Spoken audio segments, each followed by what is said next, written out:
Jangan lupa di like, di subscribe channel kita, dan ditekan tombol loncengnya ya. Inilah sikap mental yang harus kita miliki di dalam masa-masa seperti ini.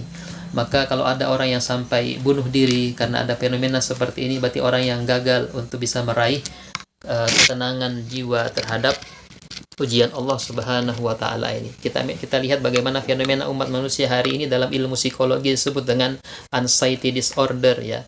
Ada rasa kekhawatiran, kemudian kesedihan yang berlebihan sampai dia khawatir terhadap dirinya, sampai dia bunuh dirinya. Ini menggambarkan dia telah putus asa dari rahmat Allah Subhanahu wa taala.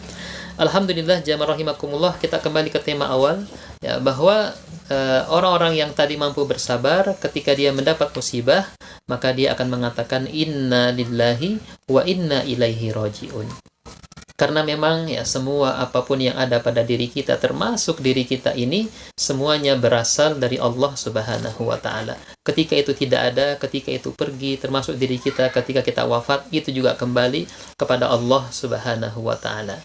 Makanya tujuan Ramadan adalah dalam rangka mengingatkan kita, ya, mengingatkan kita bahwa Allah Subhanahu wa taala Maha Pemurah, Maha Kasih dan Sayang, menghadirkan Ramadan untuk mengingatkan kita bahwa mungkin di luar Ramadan ini kita terkadang terlalu asyik terhadap urusan keduniaan, terlalu asik dalam urusan keduniaan yang kita lakukan setiap harinya, tetapi kita mungkin lalai atau lupa terhadap Tuhan kita, tugas kita sebagai hamba Allah Subhanahu wa taala.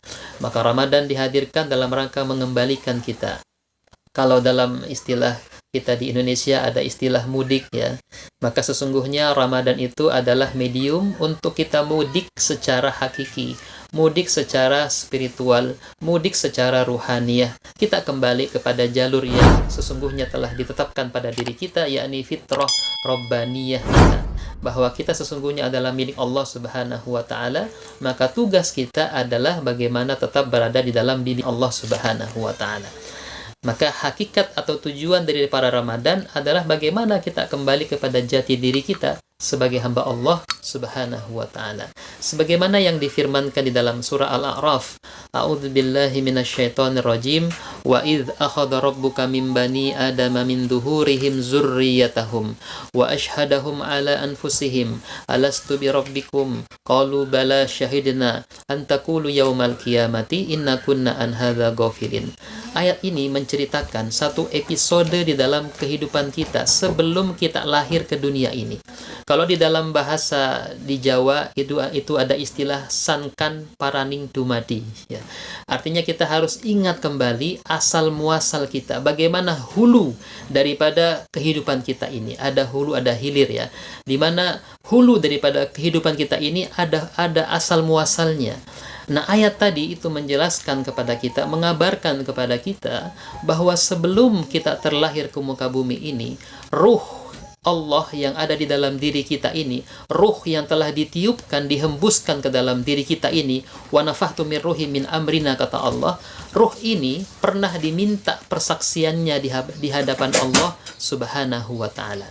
Jadi di alam azali, di alam ruh itu pernah Allah Subhanahu wa taala mengumpulkan seluruh ruh umat manusia dan bertanya kepada ruh tersebut.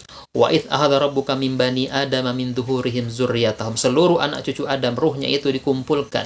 Kemudian Allah Subhanahu wa taala mengatakan kepada seluruh ruh itu, alastu birabbikum, apakah aku ini Tuhanmu? Kemudian kita ketika itu di dalam alam ruh menjawab, bala syahidna, benar ya Allah, engkau adalah Tuhan kami. Maka sesungguhnya ruh kita ini di alam ruh sudah pernah bersyahadat di hadapan Allah Subhanahu wa taala. Inilah fitrah rabbaniyah kita kepada Allah Subhanahu wa taala. Inilah syahadat yang pertama kita di alam ruh, atau syahadat kita di alam primordial kita. Ya, ini ketika kita bersaksi di hadapan Allah bahwa kita adalah hamba Allah Subhanahu wa taala. Maka di ujung ayat tersebut dijelaskan, alastu birabbikum qalu bala syahidna an taqulu yaumal qiyamati inna kunna an hadza ghafilin. Kata Allah, ayat ini memang sengaja aku hadirkan, sengaja aku perlihatkan kepada kalian agar nanti kalian di ketika di akhir dunia, ketika di yaumil kiamah mengatakan, aku tidak tahu, aku lalai, aku lupa terhadap hal tersebut. Memang kita sekarang tidak pernah merasakan kapan itu terjadi, tetapi setelah ayat ini dijelaskan kepada kita, ternyata sesungguhnya di hulu daripada kehidupan kita, jiwa kita, roh kita, diri kita ini pernah bersaksi di hadapan Allah Subhanahu wa Ta'ala. Inilah yang disebut dengan fitrah Rabbaniyah. Makanya kemudian Rasulullah SAW pernah bersabda, kullu mauludin yuladu alal fitrah, bahwa setiap anak bayi yang terlahir ke muka bumi ini terlahir dalam keadaan fitrah Rabbaniyah itu. Ada fitrah untuk dia bertuhan, beriman kepada Allah Subhanahu wa Ta'ala. Alhamdulillah, jamaah rahimakumullah, sebagai ilustrasi singkat ya, menggambarkan bahwa kita terkadang manusia ini lupa, lalai ya, terhadap jati diri kita sebagai hamba Allah Subhanahu wa Ta'ala. Salah satu ilustrasi kisah dari salah seorang khoja gitu ya, di dalam sejarah gitu ya, ada tokoh namanya Nasruddin Khoja. Mungkin jamaah pernah sering mendengar kisah-kisah tentang bagaimana kisah lucu daripada jenaka daripada Nasruddin Khoja ini. Suatu ketika Nasruddin terlihat mondar-mandir di depan rumahnya. Ya, dia mondar-mandir bolak-balik di malam hari yang terang benderang dengan bulan purnama. Maka ketika itu dia mondar-mandir di depan rumahnya itu mencari-cari sesuatu yang mungkin barangnya yang jatuh gitu ya.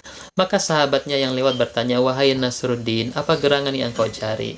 Kemudian kata Nasruddin, aku mencari-cari kunci rumahku yang jatuh. Kemudian kata temannya itu, emangnya kunci rumahmu itu jatuhnya di mana? Kemudian kata Nasruddin, sebenarnya kunci rumahnya itu jatuh di dalam rumah. Tapi karena rumahku gelap, aku tidak punya minyak untuk menyalakan lampu di dalam rumah. Maka aku mencari di depan rumahku ini, karena di sini terang benderang dengan cahaya bulan purnama. Maka ketika itu temannya Nasruddin ini tertawa terbahak-bahak. Engkau ini kayak sudah gila Nasruddin. Hilangnya dalam rumah, mencarinya di luar rumah. Tapi dari kisah ini sesungguhnya Nasruddin sedang mengajari kita bahwa banyak orang seperti ini, orang yang kehilangan jati dirinya. Dia kehilangan jati dirinya, dia lupa dirinya, sesungguhnya hilangnya di dalam dirinya, di dalam rumahnya. Jadi rumah ibarat diri kita. Ya, jadi karena mungkin terlalu banyak dosa yang dia perbuat, hatinya menjadi gelap, jauh dari hidayah Allah Subhanahu wa Ta'ala, susah mendapat hidayah dari Allah Subhanahu wa Ta'ala, maka dia kehilangan jati diri. Dia jauh dari Allah Subhanahu wa Ta'ala, dia lupa lagi melaksanakan ibadah sholat, dia tidak bisa melaksanakan ibadah puasa karena hilang jati dirinya, dia lupa dirinya. Maka ketika itu maka dia akan keluar dari rumahnya, dia akan keluar dari dirinya dalam kisah tadi itu, mencari di luar dirinya, di luar rumahnya. Maka itulah gambaran daripada manusia hari ini. Orang yang kehilangan jati dirinya, dia menyangka dari gemerlapnya dunia, ya, dari terangnya purnama tadi itu, dari gemerlapnya dunia, maka dia bisa menemukan di sana jati dirinya. Bahkan mungkin tidak akan pernah dia bisa menemukan di sana, karena bukan di sana hilangnya. Ini gambarannya seperti itu. Ada orang yang berusaha mengejar kekuasaan, mengejar harta keduniaan, ya, mengejar hal yang lainnya, sifatnya keduniaan, hawa nafsu dan sebagainya, menyangka bahwa di sana dia bisa menemukan jati dirinya. Itu bahkan dia tidak akan pernah bisa menemukan di sana. Maka sesungguhnya Ramadan itu hadir kepada kita adalah dalam suatu bentuk spiritual retreat ya, agar kita comeback ya, kembali kepada upaya memperbanyak ibadah, kedekatan kepada Allah Subhanahu wa Ta'ala. Kita hidupkan kembali ruhaniyah kita. Kita kembali temukan jati diri kita sebagai hamba Allah Subhanahu wa Ta'ala. Mungkin di luar Ramadan ruhaniyah kita ini, ruh kita ini kering ya, gersang dari ibadah kepada Allah Subhanahu wa Ta'ala. Maka Ramadan adalah spiritual retreat untuk bagaimana menghidupkan kembali ruhaniyah kita, kembali kepada jati diri kita sebagai hamba Allah Subhanahu wa Ta'ala. Artinya inilah tujuan terbesar daripada Ramadan, agar kita kembali kepada hakikat daripada diri kita sebagai hamba Allah Subhanahu wa Ta'ala. Makanya kemudian diharapkan setelah kita memperbanyak amal saleh di bulan Ramadan dengan amal-amal ibadah yang kuat, yang sungguh-sungguh ya. Contoh kecil saja, Imam Syafi'i itu kalau baca Quran di bulan Ramadan itu 60 kali hatam. Artinya satu hari dia bisa 2 kali hatam. Itu Imam Syafi'i menggambarkan betapa keseriusannya untuk beribadah kepada Allah Subhanahu wa taala. Malamnya diisi dengan full ibadah kepada Allah. Ini menggambarkan betul-betul dia berusaha merasakan kedekatan yang sangat intim kepada Allah Subhanahu wa taala. Barangkali memang di luar Ramadan kemarin hubungan kita dengan Allah Subhanahu wa taala sangat jauh. Ya, sesungguhnya Allah kan sangat dekat ya. Tergambar betapa dekatnya Allah Subhanahu wa taala itu. Kalau kita ingin bicara dengan Allah, memohon kepada Allah, tidak perlu ada sarana, ada WA, ada handphone dan sebagainya. Cukup apapun, bahkan yang terketuk di dalam hati kita pun didengar oleh. Sesungguhnya sebagaimana orang pakar spiritual mengatakan, sebenarnya manusia itu adalah makhluk ruhania, makhluk spiritual yang menjalani pengalaman material di dunia ini. Ya, itu pada hakikatnya seperti itu. Kalau melihat dari ayat tadi, kita adalah makhluk ruhaniah, makhluk spiritual yang menjalani pengalaman material. Tetapi kalau orang-orang sekuler, orang-orang yang tidak bertuhan, orang-orang yang tidak beragama, dia mengatakan kita ini bukan makhluk spiritual, bukan makhluk ruhaniah, kita adalah makhluk materi yang tercipta dari tanah barangkali gitu ya. Ruh itu tidak ada, jiwa itu tidak ada, itu hanya reaksi kimiawi saja itu dan sebagainya gitu ya. Mereka tidak mengakui adanya ruh dari Allah Subhanahu wa taala. Tapi kita orang yang beriman, ada ruh di dalam diri kita yang harus kita hidupkan, yang harus kita nyalakan, yang kita harapkan nanti ruh ini kembali kepada Allah sebagaimana ketika dia ditiupkan pertama kali dalam keadaan bersih. Maka kita harapkan kita pun juga seperti itu, terlahir kembali di Ramadan ini sebagaimana bayi yang terlahir kembali dengan penuh kefitrahan. Makanya Idul Fitri adalah merayakan kembalinya kita kepada fitrah kita sebagai hamba Allah Subhanahu wa taala. Barangkali demikian yang bisa kami sampaikan, kurang lebihnya kami mohon maaf.